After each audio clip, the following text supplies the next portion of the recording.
guys, happy Pride Month to all my queer folks out there. I hope y'all had a joyous month, being proud of who you are. And today, I have a little something different for y'all. I have an anime review. Yes, that's right. Today, I'm going to be reviewing Demon Slayer. Yes, I'm excited to review this because I actually really enjoyed it. So what I'm going to do, I'm going to start off by giving you a little summary of what it is for the people who don't know what Demon Slayer is, tell you the parts I didn't like, and then I'll move on to the parts that I did like, because I want to end the video on a positive note. So, if you don't know what Demon Slayer is, it's an anime about this young boy who sees his family get murdered by a demon. His remaining sister is still alive, but it turns out she's a demon, so he goes to this training camp to become a demon slayer and find the demon who turned his sister to a demon and pretty much turn her back into a human, and that's pretty much the baseline of it.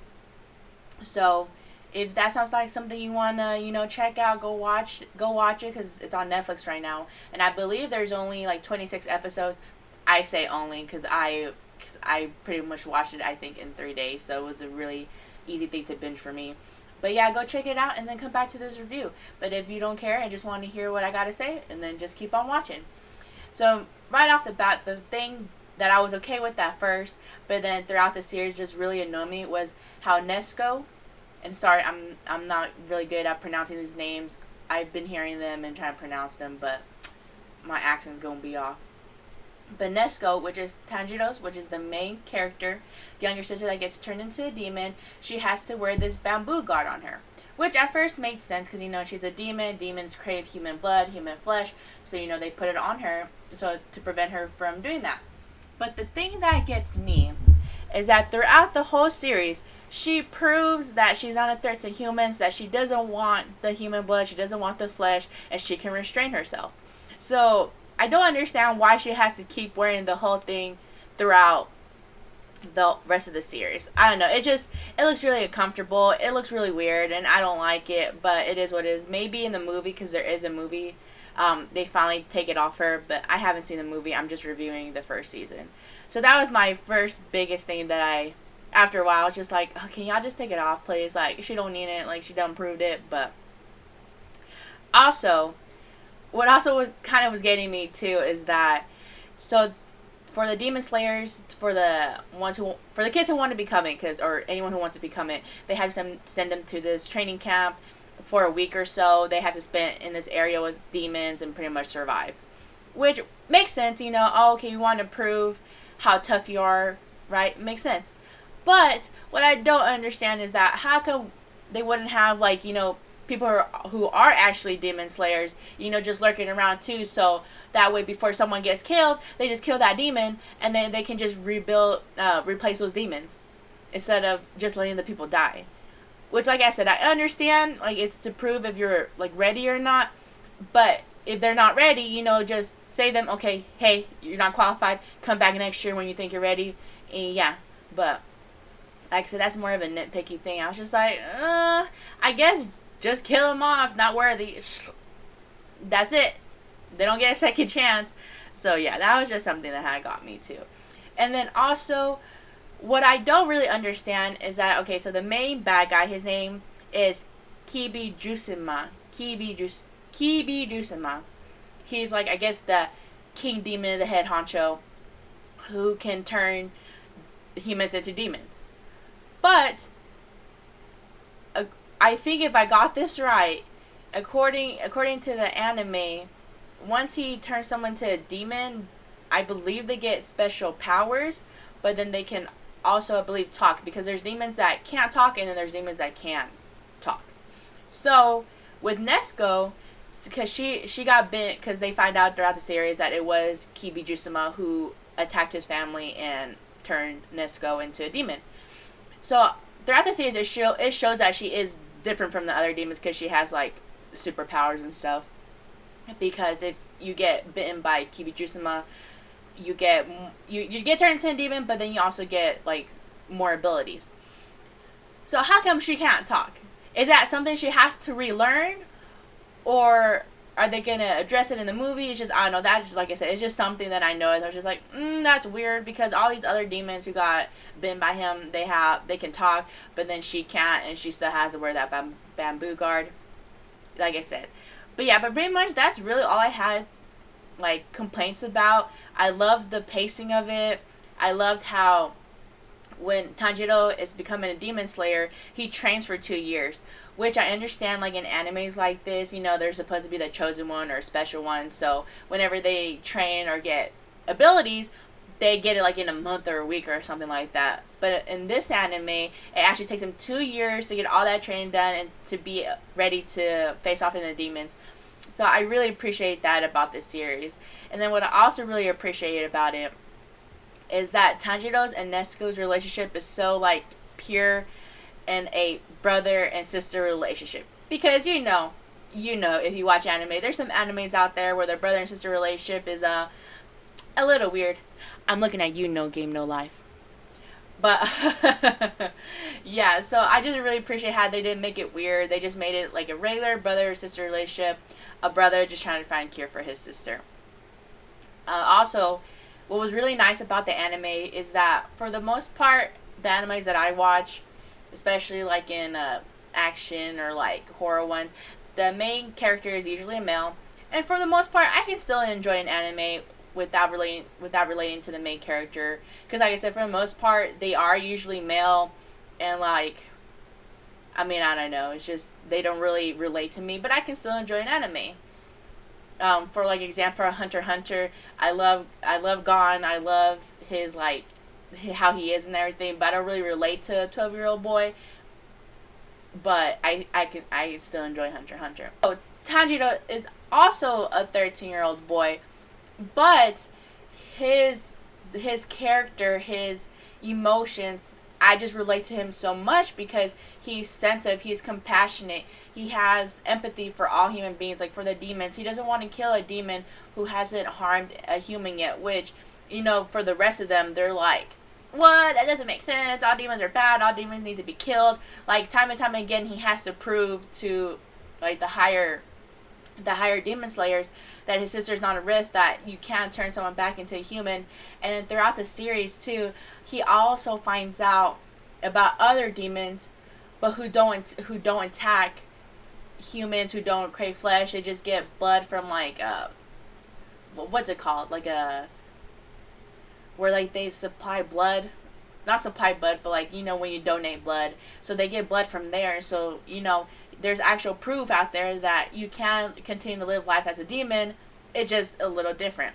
So I just love that, how he's so compassionate, he's so emotional, and like, you know, he doesn't let anyone tell him otherwise, or he doesn't let anyone shame him for having these emotions. And so I was just curious, you know, I was like, man, I relate to him so much. Like he not saying he's too sensitive, but he's sensitive enough in my opinion. So I was just curious. You know, I wanted to find out what Tanjiro's birthday was. So I looked it up, and his birthday is July 14th.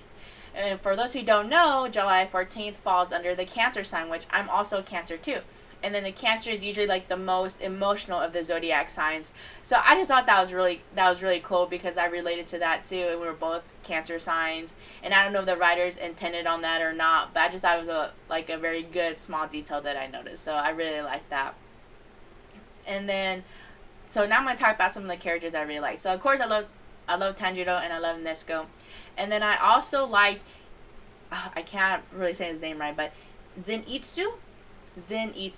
So I know a lot of people find his character annoying, and they can't stand his voice. But because when you first meet him, he's part of that tournament that Tanjiro's in to become a demon slayer. And just the first time you meet him, he's like such a whiny baby. He doesn't want to be there, but somehow he's still there. He doesn't want to do anything, but yet he still passes it, but still complains that he doesn't want it. And then of course later on you find out his backstory and everything. But then the second time you meet him, Tanjiro is walking to some village, and he sees Zenitsu bothering this girl, because of course there's always have to be a character that's obsessed with girls, of course. And so he's over here like harassing this girl, like saying, how come you won't marry me? Like, and they barely just met. I don't know, I just thought that was funny. But yeah, I don't know, I just, so, you know, so for the first couple of times I met him, I'm just like, oh my god, he's so annoying. But then later on, as you get to know him and get to know his backstory, I think he's freaking hilarious. I think he's so goddamn funny. I think it's just funny how he wants all these girls, but all of them reject him. They all see through him, and I know. I just think it's so funny. And then I love with that his ability. Okay, so like I said, he's a scaredy cat pretty much. He doesn't want to be a demon slayer, but he still did all of it. And like I said, you find out his backstory. But the only way he fights demons is that, get this, he falls asleep. That's right. He passes out or he falls asleep, and then when he's sleeping, that's when he attacks.